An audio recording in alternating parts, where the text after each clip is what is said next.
So I've watched the Five Nights at Freddy's movie twice now. First in the day when it was released, and then again recently so I could write notes about things I found interesting in the movie. First, I want to go through some of my overall thoughts and give my opinions on some popular criticisms, and then I'll go through the movie in order and talk about everything I found interesting. It's probably going to be a long video because it was a really good movie and there's a lot of stuff I want to talk about. So first of all, one of the things people have complained about is the lack of jump scares. While FNAF is obviously well known for its jump scares, I didn't feel like the movie was really missing that much by not having that many direct jump scares. I feel like you just can't really replicate them like you do in the games, because when you get jump scared, you die. But I did like the Balloon Boy jump scares, and there were definitely some creepy moments with the animatronics, like for sure, even though it wasn't super scary overall. Another thing people have complained about that couldn't reasonably be changed is the lack of violence. Well, yeah, there definitely is violence, but, like, it's PG-13, so they're limited in what they can do, but, like, for what they did, it was still really good. I do hope we get, like, an extended rated R cut someday, maybe. It'd be cool to get, like, the full kill scenes, but it's whatever, you know. They just kind of, like, showed them off screen. They used, like, shadows. Like, they were creative with it, which was cool, and, like, there was still some good deaths, but you know, it's PG-13, so they're limited, but it was still cool. So those are just some of my overall thoughts. So now I'm going to go through the movie in order and point out the things I found interesting as I watched it. So at the beginning, there's a security guard who gets stuffed in a suit. It seems that this might represent the phone guy from the game, since that's the person who worked at Freddy's before Mike, and he gets stuffed in a suit. So he climbs through the vents, like in Sister Location. I really like how Foxy hums, and then runs down the hallway to attack him, you know, just like FNAF 1. Then I find the way they get stuffed into suits really interesting. I never really thought about, like, how people actually got stuffed into the suits, but, like, it's basically like a torture device that's used to put them in the mechanics of the suit, and it's honestly pretty gruesome, and it seems like it would be terrifying as the mask slowly gets closer to your face. And the security guard that died loosened the screw partially in the suit torture device thing. I don't know what to call it, okay? Which is why Mike was able to escape later on in the movie, at least I think so. Also, in this scene, originally, Markiplier was supposed to be the actor here, playing the security guard before Mike, but he was busy with his own movie, so that does kind of suck, because it would have been great to have a cameo of him in this movie. But honestly, the security guard in the beginning did a really good job, especially with the expressions, and it would have been a bit weird to have a cameo for, like, a really serious scene, but it would have been better to have him in a cameo in, like, the pharmacy, which a lot of people suggested, like Matt Pat was in the diner. Really like the opening credits. They're similar in design to the mini games from the FNAF games. They show off like the lore, and this shows the backstory of William Afton leading the kids away one by one and killing them. It like basically foreshadows the movie, and even like when it shows like Purple Guy like on screen, like the text turns purple and everything when it shows the actor who plays William Afton. It's really cool. Like, you know, it sets that up. That's really cool. And the art is really well done in this pixel art style, you know, similar to like the games. Mike then wakes up at 6 a.m. The time 6 a.m. is featured quite a few times, probably referencing how, well, nights end at 6 a.m. in the games, so that makes sense. It's really cool they reference the popular theory, dream theory. It's like people think the first 3 games are just dreams that the crying child has, and it's probably not true, but it's still a well-known theory, and Mike believes you can never really forget anything, and you can just dig deep and find things within your memory, and he's trying to discover who kidnapped his little brother by reaching into his dream over and over to relive the events. I just found this whole thing really interesting and an unexpected big part of the plot. Then it's interesting how Mike notices that a kid is seemingly being dragged away by some guy, and obviously later we learn nothing bad was happening. It is understandable that he thought this because his trauma from his little brother being kidnapped, and he doesn't want that to happen to any other kids.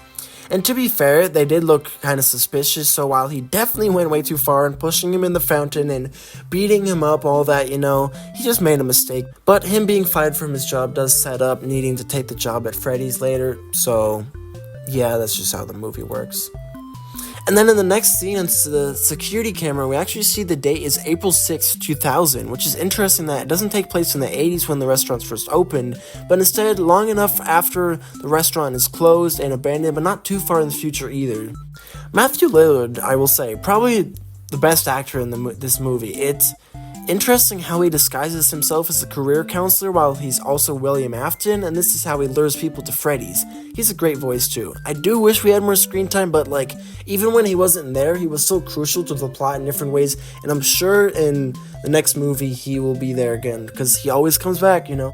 Really interesting detail in this scene is how he hesitates when he reads Mike's last name. He's like, Mike Schmidt.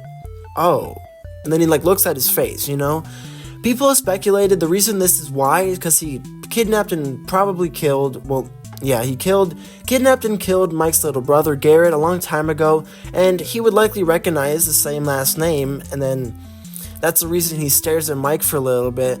He maybe also is trying to see, is like, do they really match? Is it the same person, you know? And it seems that he wants to kill Mike and Abby too after killing Garrett. I guess just to kill the whole family? I don't know. I mean, he is kind of insane, so does he really need a reason? But also, just loose ends, you know? He doesn't want this to get out, he doesn't want anyone to find out, and by killing Mike off, that's a good way to cut off loose ends. And then, like I said before, it's really interesting how he can relive his brother's kidnapping through dreams, and he does this every night to find more details about the kidnapper to try and somehow find Garrett.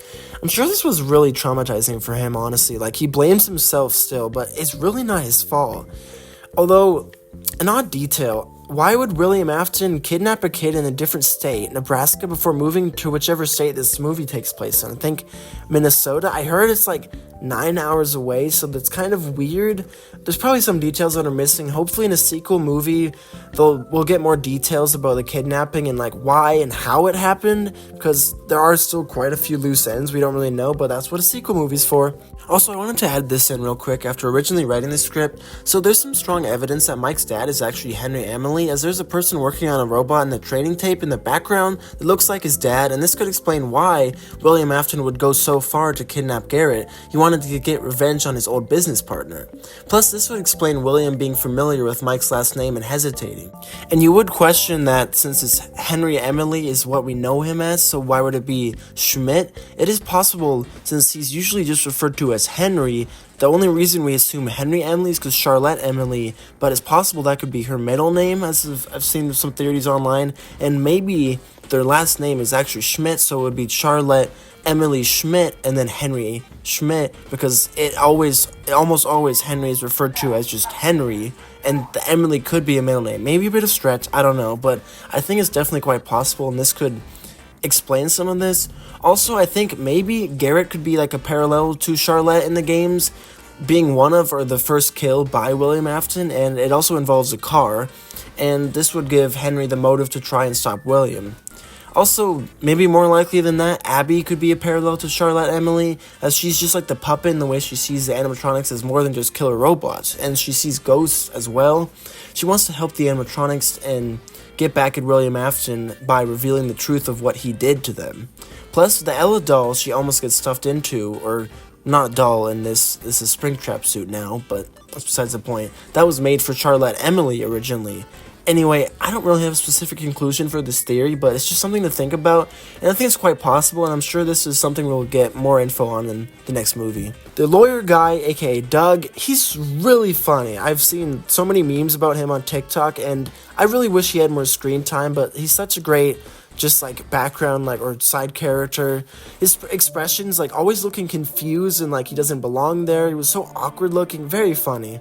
Also, the aunt, horrible person. She's a great character in the way that everyone who watches the movie hates her and wants to punch her in the face. That's good acting when you can really make everyone hate you. You know, you need a good villain like that. I found it interesting how the teacher pointed out how children communicate through pictures, and this foreshadows later on in the movie where Abby draws to show the animatronics the truth, and they basically communicate through pictures. All the pictures on the wall is basically what gives them their memories in a way, and I'll get to that later. That's quite interesting. I like how when Mike is starting his first shift at Freddy's, William Afton is portrayed pretty similar to the phone guy, because he's calling while Mike is going in and giving him the intro to the company and all that stuff, you know. I guess we don't really need a phone guy in the movie since there's the security tape and there's William Afton's phone call, and well, I guess the phone guy, if that's the one in the beginning, he died. So I guess he didn't leave a message, but, you know, it's a movie, so it's a bit different, but it makes sense. And then William says electricity is a bit iffy. Obviously, this is referencing the main mechanic in the first game where you manage the power, and the power in the building is quite iffy, although it doesn't ever completely run out like it can in the games. And William says, catch you on the flip side. It's just the same thing that Phone Guy says, and I think FNAF 2. And the training tape says, welcome to Freddy Fazbear's Pizza, a magical place for kids and grown-ups alike, where fantasy and fun come to life. And this is also the same thing the Phone Guy says in his introduction from the company in FNAF 1. It surprised me that Balloon Boy showed up several times, not as the animatronic, but just like a small figure that jump-scared Mike and later Koryak Kenshin in the cab at the end. I was a little disappointed that it didn't make the annoying hi or hello sound from the games. And like I said earlier, the animatronics are super well designed and just really accurate looking, especially when Mike shines a light on them in the dark. They just look really creepy. So when Mike first tries to go to sleep, you can hear the weird sounds that play over the speaker. This reminds me of Night 5 in FNAF 1 where the animatronics, they like call you on the phone and they play a bunch of weird garbled noises. And I have a feeling this is somehow part of why he sees a ghost in his dreams, is like somehow the noise like distorts his dreams, I think. That's just my theory. But somehow that must interfere with his dreams, and since obviously he's in the place and sleeping, that makes it where his recurring dream changes when he's at Freddy's. He meets a ghost of the children that possess the animatronics, and I like how the kids are all designed to match the animatronic that they represent, and they're really good actors too.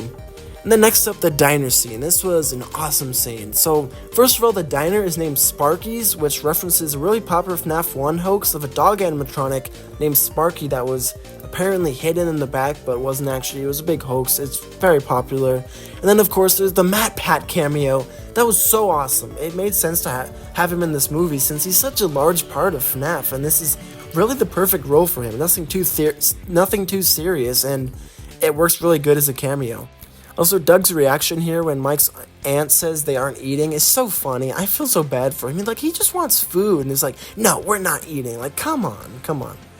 And then the thing, when MatPat said, oh, but that's just a theory, I literally screamed when I saw that. Like, of course they had to put that in there. It was so funny. And another thing, MatPat's character name is Ness, which literally references his controversial Sans' Ness theory. It's so funny how Scott Cawthon just likes to troll MatPat. And then Doug, again, it's just really funny. He tries to leave the diner, but, the aunt won't let him. And interesting thing about this scene, MatPat on a recent GT Live video says they shot like a lot of cut footage in this scene, and MatPat, he didn't have more lines, but he served people, and there was a lot more like originally in the scene. I really hope we get an extended cut of this movie, because there's a lot of stuff I want to see, like, come on. I also want to add, I found a theory in a tweet I believe with that said Max didn't really want to hire Mike, and I honestly really agree with this, because, like, she looks really reluctant, and it doesn't look like she really wants to do that, but I guess, she needs the money, and obviously Mike can't really pay her, and she wants to get out of there quickly, so it all just makes sense that she doesn't really want to do that, but she's kind of in a situation where she has to. And then the second Kids in the Forest scene was actually pretty intense. Mike was again trying to find Garrett's kidnapper and then chase the kids, and ended up getting attacked by the Foxy Kid, which also happened to him in real life since he was bleeding, so Foxy did that to Mike when he was sleeping. It was kind of a bad choice for Mike to chase the one kid that had an actual weapon, but I guess, all the animatronics can actually hurt him, but the kid, briefly seems to bleed black ink out of his eyes, which that was really creepy and weird. And then when Mike wakes up, you can see Foxy briefly outside the door, so this confirms it was the real Foxy. I mean, how else would he be bleeding when he wakes up, And on the mirror at one point it says, "It's me." Obviously, reference. Awesome reference.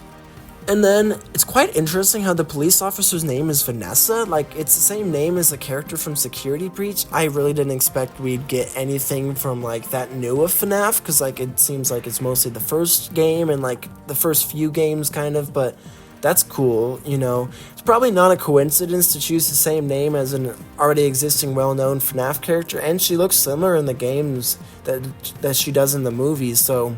And also in the games, her last name starts with the letter A, which could mean Afton, and especially since, well, later on in this movie, we get confirmation that Vanessa is William Afton's daughter, so they're probably the same character. It's kind of weird, though, how as a cop, she spends so much time at Freddy's instead of, well, actually doing her job. Maybe the town is just like really quiet. I don't know. Like you'd think she'd have more important things to do, but I guess she just wants to hang around Mike and stare at him, I guess. I don't know. It doesn't really matter too much. She's very important to the plot, so it made sense for her to be around often, but I don't know. You'd just think there'd be more stuff to do, but I don't know. It's so nice to actually see the animatronics performing a song. And the song they play, Talking in Your Sleep by the Romantics, is super fitting. Mike literally talks in his sleep, in his dreams, where he talks to the ghost of the animatronics, who can hear him, talking in his sleep, of course. And this song was also released in 1983, the same year as The Bite of 83. That probably is not a coincidence, honestly. I have kind of questioned why Vanessa was so nice to Mike and really wanted to help him. Like, it seems like she hadn't reported any of the killings previously done at Freddy's. Like, she has to know a lot since she's the daughter of William Afton. Maybe the reason she didn't do anything yet because she's just so scared of the consequences of what her father would do, which is, of course, understandable since, well, he literally stabs her later on in the movie.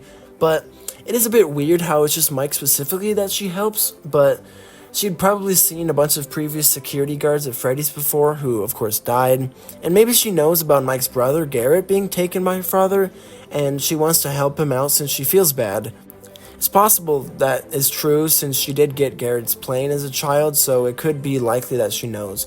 Hopefully when she comes back from her coma in the second movie, we get more of an explanation. It was so dumb for that group to break into Freddy's to try and wreck the place.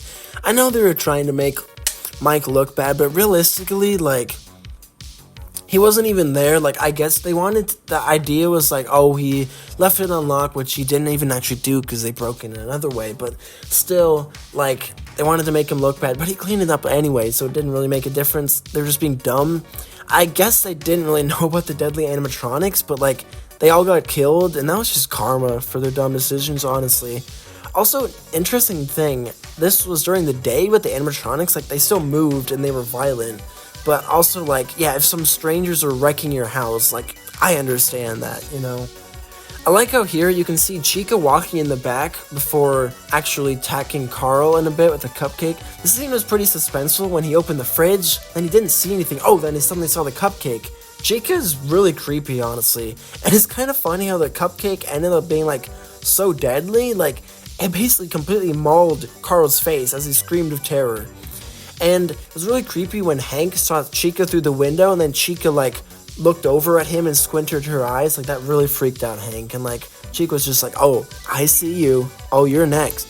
Also, with the cupcake, there's a theory that I quite believe saying that since Chica is Susie, the cupcake is actually her dog that was also killed by William Afton, and the dog actually possesses a cupcake, and that's why it's so vicious and, like, attacks like a wild animal and protects Chica. And I really believe that, honestly. It makes sense. It's really unfortunate that Hank died. He seemed pretty cool, but, you know, this whole group was going to die. That's just how it's going to be. And it's a fitting reference that Bonnie kills him in the supply closet, as Bonnie's the only one to actually be in that room in FNAF 1. Pretty good kill too, with the blood getting splattered against the window a bit, and then the door opening right after, creepily. Also, I really like how Chica and Bonnie just creepily stare at the camera as Chica slowly lowers the cupcake into the vent, just like, oh, you know what's coming, you're not going to survive. And then Jess starts to realize just what's happening. He's like, oh, I'm not safe in here. And then he gets freaked out. It was pretty intense too, with the cupcake trying to get through the vent, but he actually managed to hold the vent back, and the cupcake went back to Chica. Good job. So, you'd think he'd survive, right? Awesome, but no. Next scene, right after evading the cupcake, you hear Foxy, ba-dum-de-dum-dum-dum-dum, just like from FNAF 1. He runs down the hallway, kills Jeff with the scream sound from FNAF 1 playing as well. And this was another pretty cool kill, and Foxy's very accurate to FNAF 1, and he's pretty terrifying running down that hallway, honestly.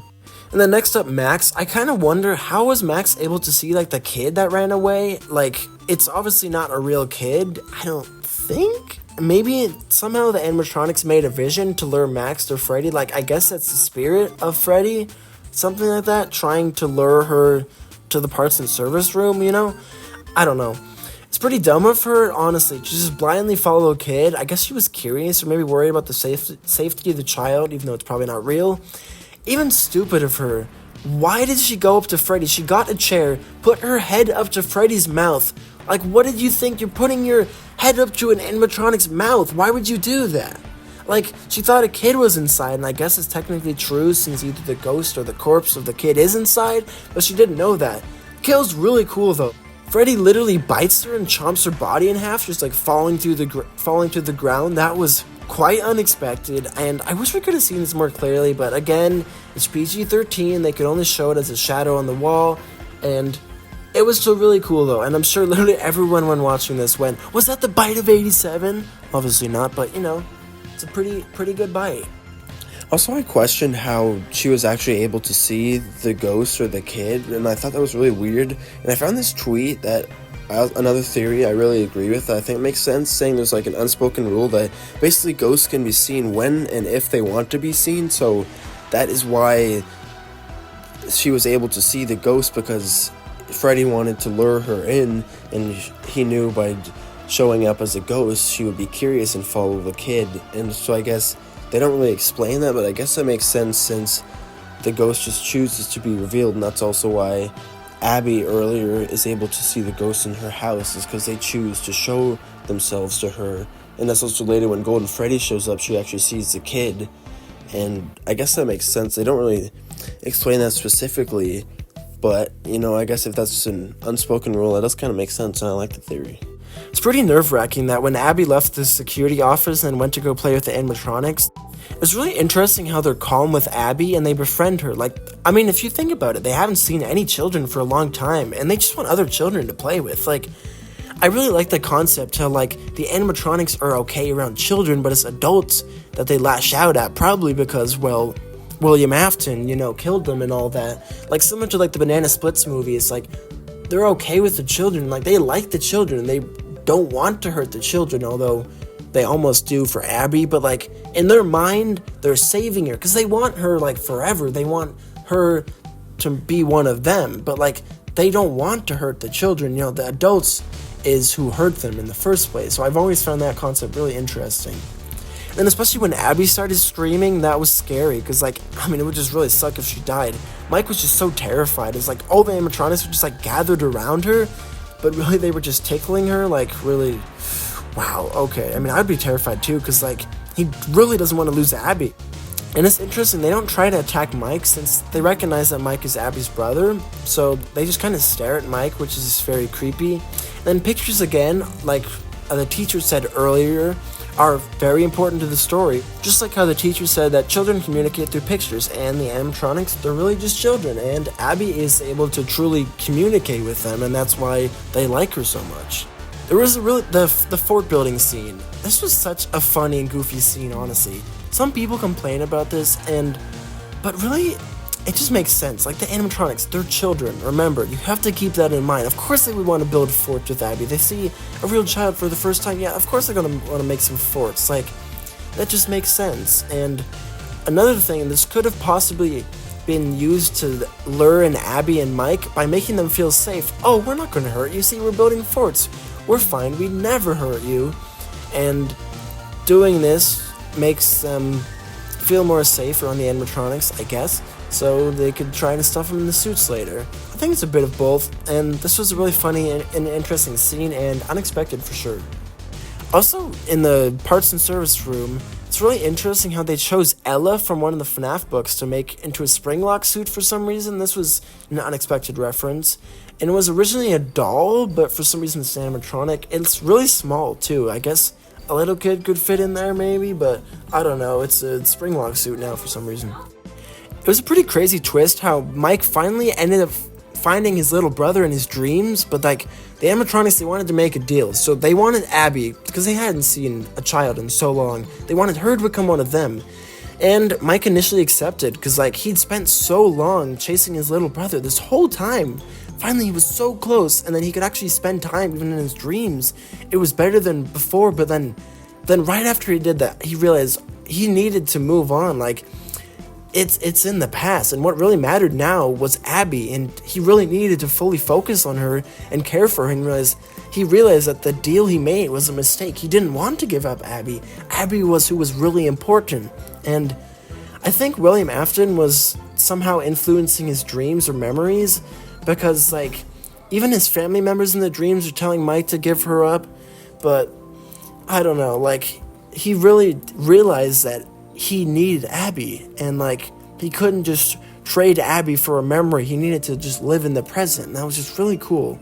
Yeah, Mike just realized he shouldn't have done that, but it was too late, honestly. And the scene where the kids attacked him was pretty intense, and the real animatronics must have also attacked him as well in his sleep, and he sustained significant injuries, and that was pretty intense and really good scene. Then, even more intense, he woke up and got put in that head torture device thing that the security guard in the beginning was killed in. This device is just terrifying, honestly. This is what I imagine when people get stuffed inside the suits now. And he barely escaped, like just crazy. He was able to get the screw out, which I think was loosened earlier by the security guard, so the security guard that died really allowed Mike to live, which is a really cool detail and kind of connects the full movie.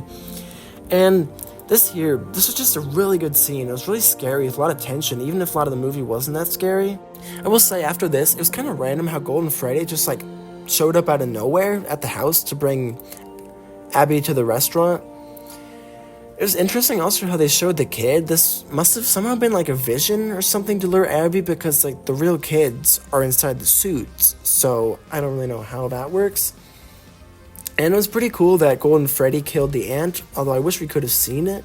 Although technically we don't know if the ant is actually dead, but it seems likely. Even though they didn't show it, and like, if she died in the house, you'd think the cops would hear. I don't know. There's a lot of loose ends, a few loose ends at least. We'll probably see in the next movie. We can worry about that later. And the cab, this also explains why we saw Golden Freddy and Abby and Corey X Kenshin in the trailers. And because of this, it's possible that William Afton also got a ride with him before, since honestly, like, how could you drive in a suit like that? But he does say, why do I always get the weirdos, meaning maybe before that, he also got someone in the suit, and that was William Afton. I don't know, it's a possible theory. And it's just kind of goofy that they just drive to the restaurant, but they had to get Abby there somehow, so. And again, it's kind of weird, Golden Freddy just like disappears and isn't shown again. Doesn't seem to go inside the restaurant. Where does he go? I don't know. And you'd think someone would notice the dead ant and call the police or something. Again, I don't know. Maybe she's not actually dead. Who knows? And another nitpick, a little bit. Like, if the kids' bodies are inside the animatronics, wouldn't they, like, smell by now? I mean, it's been quite a few years since the restaurant closed. Like, in FNAF 2, the phone guy mentions how bad the animatronics smelled, and this is probably why. Like, how would no one notice that? I don't know. Not really too big of a deal, but maybe if they had more time, they could have explained it more, but that's fine. And the most surprising plot twist in the whole movie, Vanessa is actually William Afton's daughter. That was a big thing. No one really expected that. It was crazy, honestly. Like, yeah. This whole scene here with Mike getting into the pizzeria and chasing down and trying to save Abby was just great. This was like a really intense scene, honestly. And I like how he took out Freddy and Bonnie with the water plus the electricity. Pretty creative. Also, the scene here, it's just really funny too, where Freddy is just like dancing and singing, and then Bonnie is just like warning. I think he's trying to warn Freddy that Mike is there, or he's trying to warn Mike to get down. I don't know. Either way, like, Bonnie is pointing frantically. Like, I've seen the scene on TikTok a lot. And then Freddy's just like completely unaware. And then finally Freddy looks and just like stares, and I guess he must have missed Mike, because like he stares for a bit and it's like kind of scary and funny at the same time. And I guess he just doesn't see Mike because he went down and then just goes back to singing. So maybe Bonnie's trying to help out Mike. I don't know. It's pretty funny, but also intense, which is funny that you have both of those elements. And it's pretty crazy, like, how close Abby came to dying, you know? Like, it's not like she was going to die being a main character, but you never know. It's a horror movie. Like, she was nearly pressed against the spring locks by Chica. And again, it's great. Mike just realized how important Abby is to him, and like, she is truly what matters now. People have also pointed out this scene here where Abby's hiding from Foxy. This mirrors a scene from the Silver Eyes book, I'm pretty sure. This part is just great. Again, this whole part is great. Foxy is probably the scariest animatronic as well. Again, their designs are also good. Why is she hiding in the ball pit, honestly? That wasn't a really smart decision, but I guess it wasn't that much elsewhere to go, so like, whatever. That was a really scary scene though. Foxy hunting her down. And then the introduction of William Afton in his spring Bonnie suit. This was really sick. A great suit design. Even more insane was William Afton taking off his mask, and then Vanessa shot her own father. So that's crazy. Somehow didn't set off the spring locks or hurt him. Okay, sure. And then Mike has a genius idea of Abby making a drawing to show the animatronics the truth, since like the drawing there says, oh yeah, the yellow rabbit is a great friend, but like actually he's the one who killed them all, and they don't realize that right now because like they're brainwashed in a way, which is pretty interesting. Also hilarious, he says to Vanessa, you had one job, and then he lists two things that she was supposed to do, and she was like, oh, that's two jobs. Just like earlier, Mike and William Afton were talking, and then Mike was like, oh, well, that's two things, and he got all mad, like, I guess William Afton canonically cannot do basic math. Very interesting. William really just stabs his own daughter, like, damn.